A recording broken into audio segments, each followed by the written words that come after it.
Em filmes de terror, estamos acostumados a ver Final Girls lutando até o último segundo. Mas e quando o sobrevivente é um Final Boy? Esse tema foi sugerido pelo Carlo lá na aba Post, então já sabe, se quiser ver seu comentário por aqui, fica sempre de olho na nossa comunidade, que é lá que tudo acontece. Beijo pro Carlo e bora pro vídeo. Oi, eu sou a Bianca. E eu sou a Vitória. E bem-vindos ao Show de Cinema. Abrindo a lista com um dos Final Boys mais inteligentes do terror moderno, Chris Washington do filme Corra. Esse aqui não podia faltar. A premissa já é insana. Chris, que é um fotógrafo negro, vai conhecer a família da sua namorada branca, Rose. Até aí tudo bem, mas logo ele percebe que a casa dos sogros tem alguma coisa muito estranha. Os empregados agem de maneira esquisita, os convidados parecem ser mais interessados nele do que o normal. E pra piorar, ele descobre que pessoas negras têm desaparecido misteriosamente naquela área. A família de Rose faz parte de um culto bizarro onde eles sequestram pessoas negras para transplantar seus cérebros em pessoas ricas e brancas. Ou seja, não é só racismo, é um esquema de tráfico de corpos absurdo. Quando Chris percebe que ele é a próxima vítima, já é tarde demais. Ou quase. Diferente de muitos personagens de filmes de terror que entram em pânico e tomam decisões questionáveis, o Chris logo percebe o que está acontecendo e começa a usar sua inteligência para escapar de lá. Quando o Chris é capturado e amarrado numa cadeira, ele percebe que a hipnose é ativada por um som específico da TV. E ao invés de entrar em desespero, ele pega o algodão do estofado e tampa os ouvidos. Mesmo sendo um detalhe assim, é algo que salva a vida dele. Essa cena mostra como Corra foi um divisor de águas no terror moderno. Além de trazer um personagem que usa a inteligência para sobreviver, esse filme aqui também traz a questão do racismo estrutural e a apropriação de corpos, que é algo que o gênero ainda não tinha explorado. A partir desse momento, Chris consegue escapar de tudo e ele usa tudo que ele tem a seu benefício para conseguir lutar contra os pais da garota. O melhor é que tudo isso acontece sem enrolação. Ele não pensa duas vezes antes de atacar porque sabe que se hesitar já era. O final que a gente viu nos cinemas é muito satisfatório, onde Chris é resgatado pelo seu melhor amigo,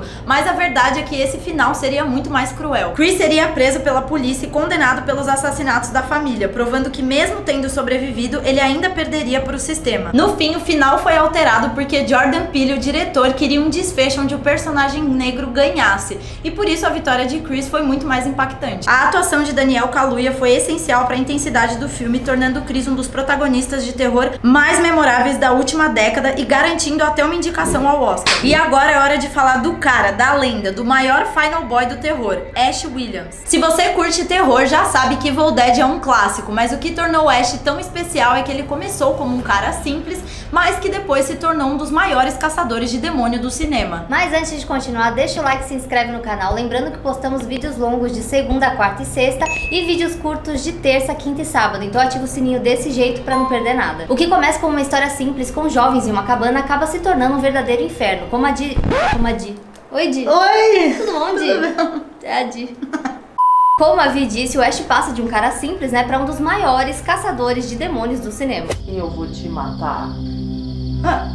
Espera aí. Se eu sou o Final Boy, quer dizer que eu vou sobreviver, né? Tecnicamente sim. Então tá. Já que eu vou sobreviver, aproveita e deixa o like no vídeo antes de ir.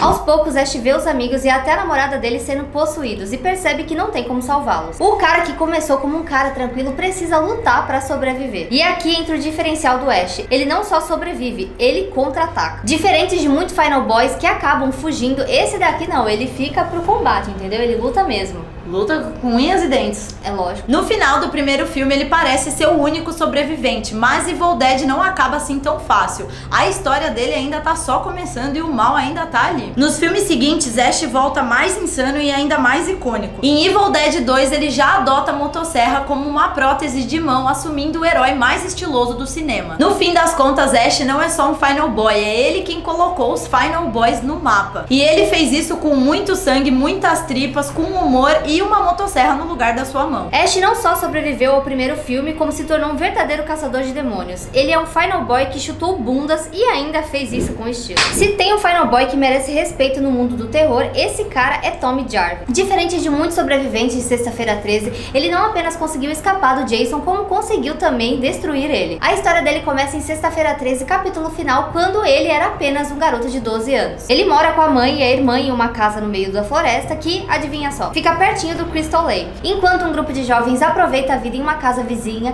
Jason escapa do necrotério e vai lá e acaba matando todo mundo, porém sobrevive Tommy e sua irmã. E é aí que Tommy se prova um Final Boy diferenciado. Quando a sua irmã tenta lutar contra Jason, Tommy pensa fora da caixa. Em vez de só fugir ou atacar de qualquer jeito, ele acaba raspando sua própria cabeça pra imitar o Jason quando criança, tentando confundir o maníaco. A tática funciona por alguns segundos, até que Tommy pega uma faca e ataca Jason com o golpe final. Mas o detalhe mais insano vem depois. Ele percebe que o Jason não pode estar morto e começa a esfaquear o corpo dele repetidamente, gritando sem parar. Essa cena mostra que o trauma de enfrentar Jason mexeu realmente com a cabeça do Tommy, tanto que nos outros filmes ele volta mais velho, mas ainda com medo do Jason voltar. O que torna Tommy um Final Boy lendário é que ele não só sobrevive por sorte, ele realmente enfrenta Jason de frente e consegue derrotá-lo. Ao longo do filme ele passa de um garoto assustado para um caçador de Jason. Tommy se tornou um dos personagens mais icônicos da franquia, aparecendo em 3 filmes e conquistando os fãs. E, vamos dizer também, né, ele é um dos personagens que mais deu trabalho pro Jason. Amanhã sai um shorts nosso falando de mais 2 Final Boys, então não perca. Se sobreviver a um slasher já é difícil, imagina enfrentar um boneco assassino quando você ainda é só uma criança. Tudo começa quando Andy ganha da sua mãe um boneco good guy, porém, logo esse boneco se mostra um verdadeiro demônio, já que ele está possuído pelo espírito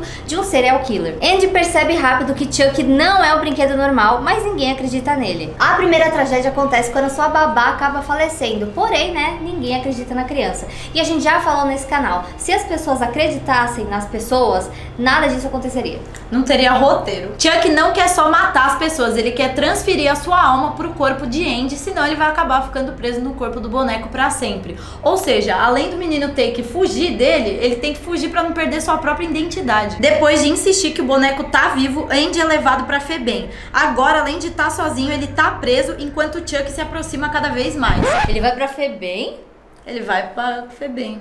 É sério? Você vê ele na cadeia lá. Eu não lembro disso. Febem. Ele vai pra Febem? Não, vou ter que ver esse filme hoje. Febem? É que a gente fala Febem aqui, né? Lá é o quê? É a Febem. O boneco chega a invadir o hospital e quase conclui o ritual, mas o Andy consegue fugir pra casa.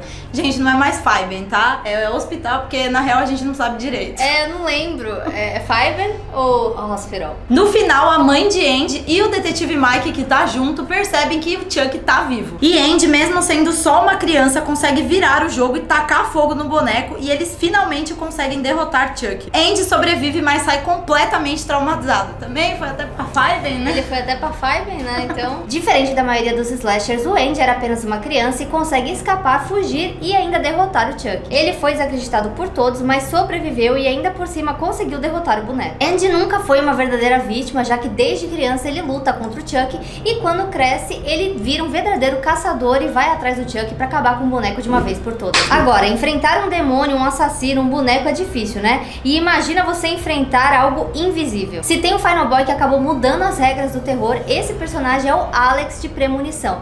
Pra quem não lembra, ele teve que lutar contra a própria morte. A história começa quando Alex, um estudante do ensino médio, tem uma visão aterrorizante momentos antes de embarcar em um voo para Paris com a turma da escola. Ele vê o avião explodindo logo depois da decolagem e acaba avisando todo mundo e criando o maior caos. No meio do caos, ele e alguns colegas acabam sendo expulsos do voo e minutos depois a tragédia acontece exatamente como ele previu. O problema é que a morte não gosta de ser enganada. Um por um dos sobreviventes começam a morrer em acidentes bizarros, seguindo uma ordem específica de acordo com o lugar onde estavam sentados no avião. Alex, sendo a pessoa que pega um pedaço de madeira e transforma num carro, já percebe que a visão não foi apenas um aviso, e sim um esquema da morte que agora ele tá na mira dela. E o que torna Alex um Final Boy memorável é que ele não fica esperando o pior acontecer. Ele começa a estudar os padrões da morte e tenta encontrar maneiras de enganá-la. E isso, querendo ou não, faz dele um dos protagonistas mais estratégicos do terror, porque ele não tá só fugindo como de costume, ele tá tentando entender as regras do jogo. Durante o filme ele tenta salvar os amigos e descobrir uma forma de quebrar o ciclo, mas a luta contra a morte não é tão simples assim. Diferente de um vilão normal, né, ela não pode ser parada, atacada, porque ela é invisível, né?